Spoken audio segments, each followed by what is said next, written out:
It is March 26, 2010.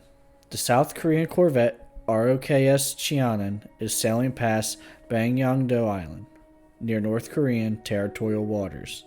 At approximately 9:22 p.m., a massive explosion occurs near the stern of the ship. The Cheonan begins to take on water quickly before breaking in half 5 minutes later and sinking by 9:30. The ship had a crew of 104 men, of which 46 are killed. Rumors begin to run rampant about the cause of the sinking. Was it a mine, accidental explosion, collision, North Korean attack? What sunk the Cheonan? The Cheonan was a Pohang-class corvette that had been in service since 1989. Its primary duties were patrolling South Korea's coastal waters near North Korea.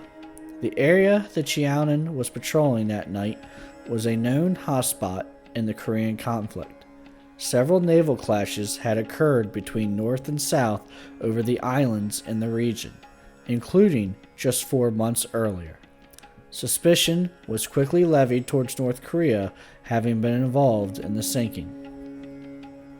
In order to investigate the sinking, the decision was made to raise the ship. The Cheonan's bow rested in water that was only 66 feet deep, whereas the stern was in water approximately 430 feet deep. Within a month, both sections of the ship had been raised.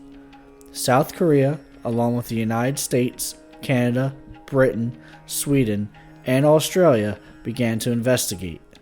The initial inspection of the ship's hull indicated the possibility of a torpedo having detonated below the ship, causing a bubble jet that sunk the ship.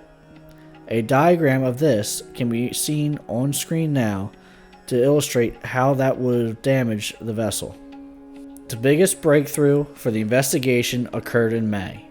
Traces of the explosive RDX were found on the Cheonan's hull. In addition, metal fragments from the torpedo itself were found on the seafloor near the site of the sinking. In addition, South Korean intelligence had intercepts that indicated that 2 North Korean submarines had departed from port in the days prior to the Cheonan's sinking. On May 20th, 2010, a final report was released by South Korea. The incident was described as follows. In the days prior to the sinking, a North Korean Yeono-class submarine proceeded to the west side of Bangyangdo Island, where it remained submerged around 100 feet deep, lying in wait. The Cheonan began to pass through the area where the North Korean sub then launched a single torpedo from approximately 3 kilometers away. The torpedo detonated 20 to 30 feet below the Cheonan, creating a bubble jet that crippled the ship, leading to its rapid sinking. North Korea denied any involvement in the sinking of the ship. The sinking of the Cheonan was one of the deadliest attacks by North Korea on the South since the Korean War, and the ship was only the 3rd vessel sunk by a submarine since the Second World War.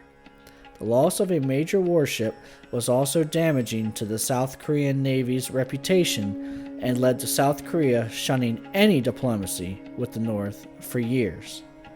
For the sailors who lost their lives, 40 of the 46 were recovered and later buried in South Korea.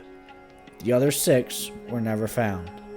The sinking will remain in the hearts and minds of the families who lost so much, and the ship itself will remain in the annals of South Korean history for years to come.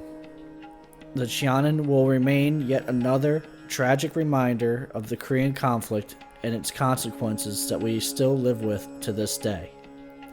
I hope you found this video informative, and if you did, please leave a like on this video so we can reach more people.